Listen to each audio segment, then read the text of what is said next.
So we talked last week about how important it was when you were adding and subtracting fractions for you to have the same denominators.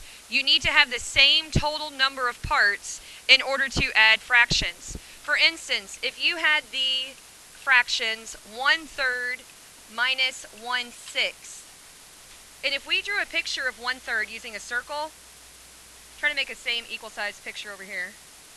Okay, so 1/3 might look something like this. 1/3. And 1/6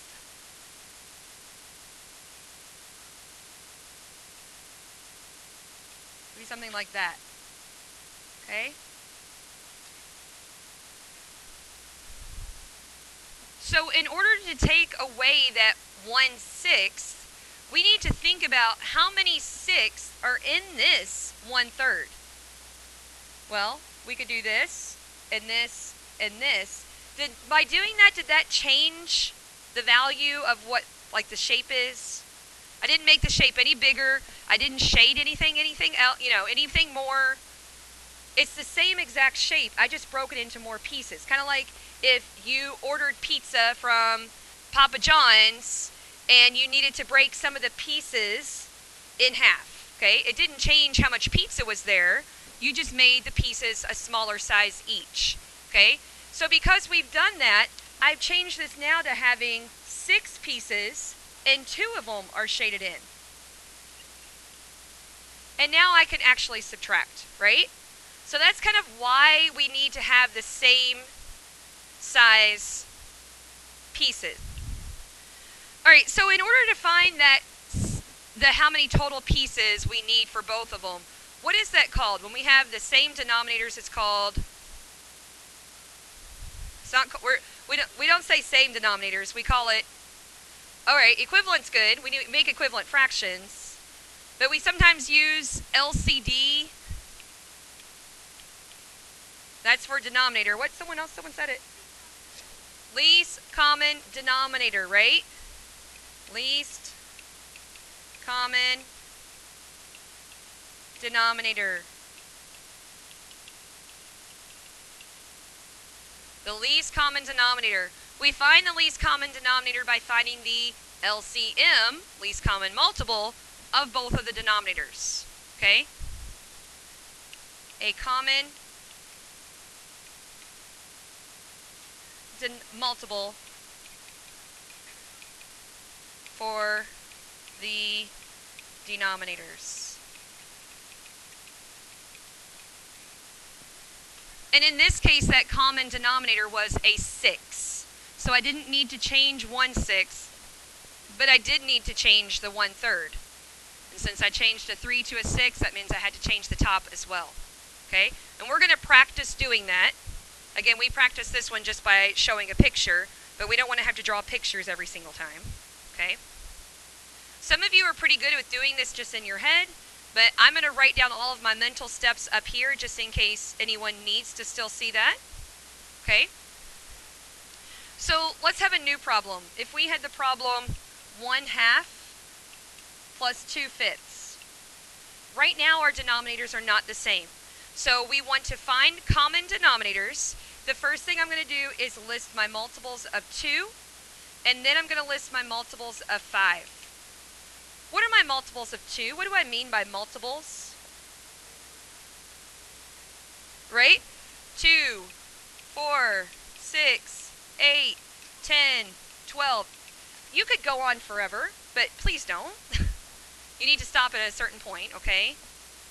And then start listing multiples of 5. Now we're looking for one that they have in common. So as soon as you get one they have in common, 5 times 1, 5 times 2 is 10. Hey, I have one they have in common.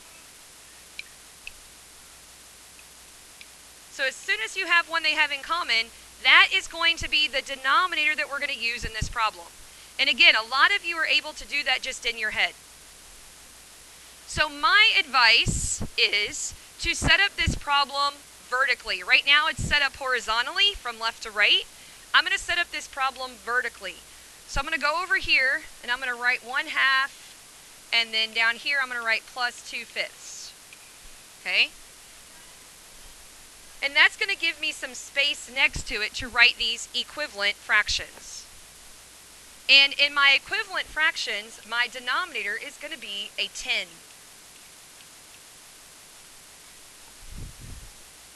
So usually the hardest part for people in this problem is not finding the common denominator.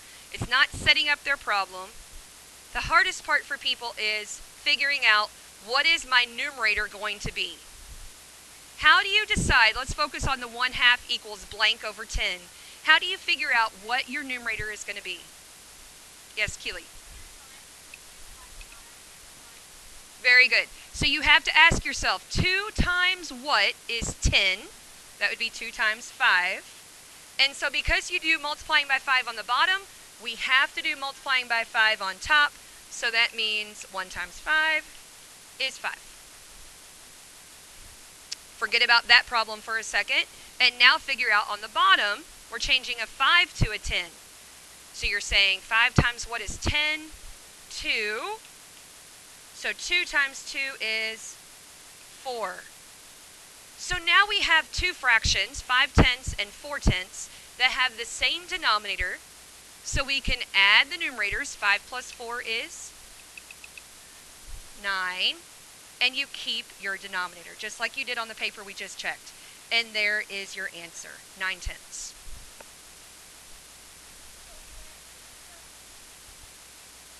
So again, we looked and we saw we have different denominators. I found my least common multiple by listing the multiples of each number and finding the smallest number that they both had in common. I set up my problem vertically so I had enough space to write my new fractions.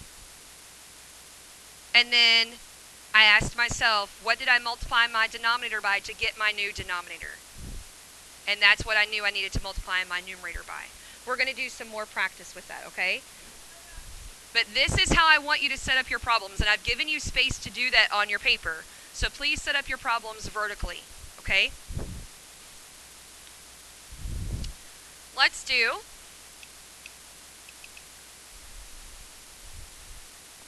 (5 over 6 minus 1 over 9). We have different denominators. So first step, we're going to find the common multiple, the least common multiple of 6 and 9.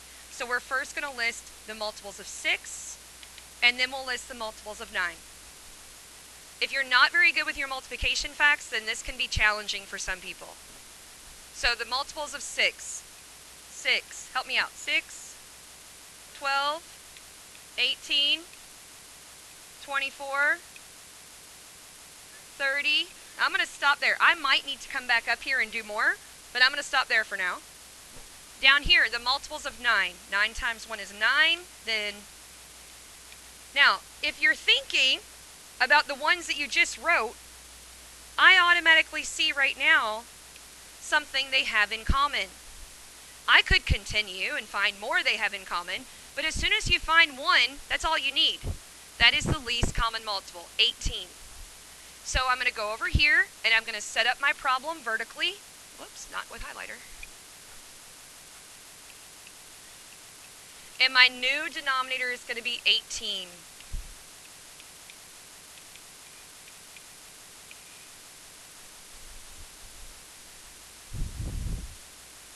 So again, set up my problem vertically, and my new denominator is 18.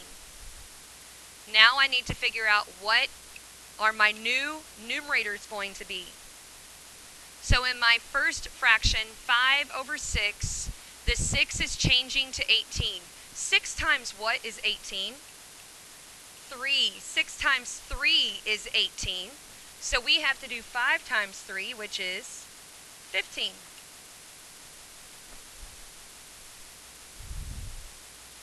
Do you have a question? I can answer now instead of moving on. Are you sure? Down here on the bottom, 1/9, the 9 is changing to an 18. 9 times what is 18? 2. So 1 times 2 is 2. So now we have the fractions 15 over 18 minus 2 over 18. And 15 minus 2 is 13 over 18.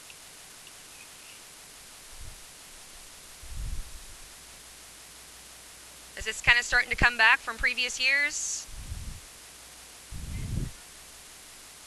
Okay. Let's do one more that I want you to try on your own, and I'm going to make it a hard one. And then if you don't need any more practice, then yes, you can have your assignment. How would you do this if you had this problem?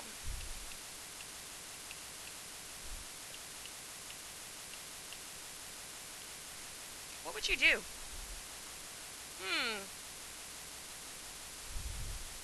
Now what? What do you think, Julian?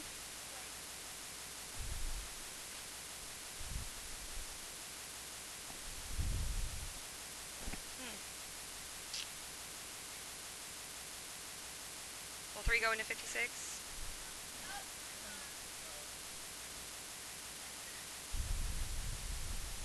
Okay, so you have the option of finding the least common multiple of all three numbers,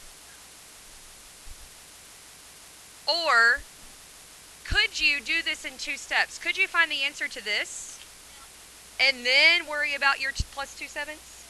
Yes. So you're right. I can't think of anything. I know 8 times 7 is 56, but that's not a multiple of 3. So then what? So you could go ahead and do this. Now, what is the common multiple of 8 and 3? 24. So let's do that real quick.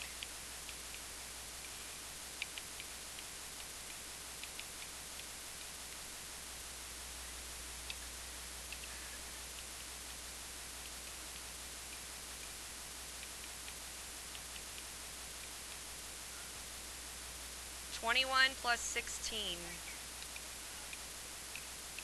I'm sorry? Algebra 48? What are you talking about?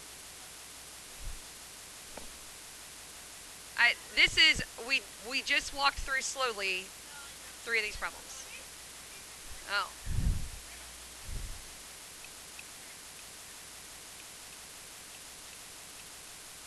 Okay. So now we need to do 1 and 13 over 24 plus 2 sevenths. So we need a common denominator of 24 and 7. Let's think about, we know 24, 48. That's not going to be good for 7, is it? What's 48 plus 24? 72. Is that going to work for 7?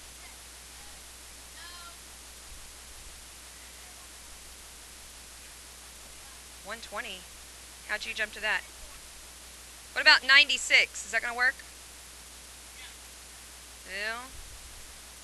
Then 120, would that work? It would? No? Oh man. What if we get into these really big numbers? What are we going to do?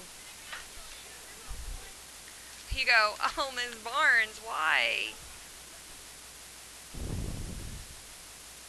168 is 24 times 7. So here's a strategy, right? A strategy, if you can't find one, isn't a strategy to multiply the 2 denominators together? Yes. It's always going to give you a common denominator. It may not be the smallest one, but it's going to give you a common denominator, okay? Now, I'm actually, even though this is 1 and 13 over 24, well, no, I'll leave it. I'll leave it.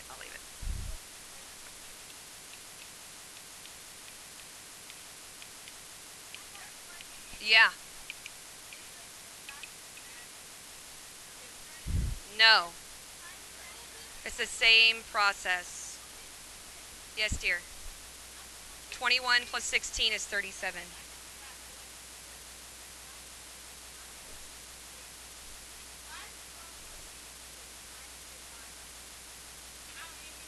Okay.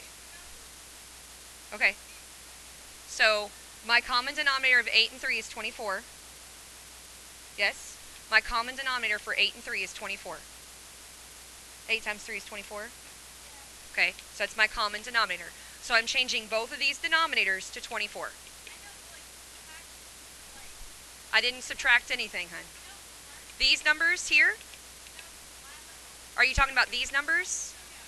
These numbers are coming from 8 times what is 24? 3. 3 times what is 24? 8. In the last problem, 6 times what is 18? 3.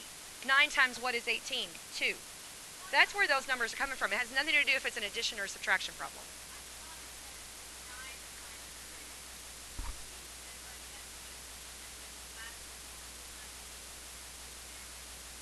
That's only if you're using, if we used 54 as our new denominator, we could do that. But that's not the least common denominator. That's a really big denominator to use. Alright. So we said this was 168. Don't worry, I'll do it for you. I won't make you do this one. I just wanted you to see that sometimes you get into this like predicament, right? 91 plus 48, 139. Crazy. But it's the same process. Don't worry. I just wanted you to see. Maybe I shouldn't have done that example. It's going to be okay. Your problems are going to, no, you're not. No, they're going to be like this one. They're going to be like this one, okay? Now, again, I want to see that you're putting it over here vertically. I've said that probably 10 times. Set up your problem vertically, okay?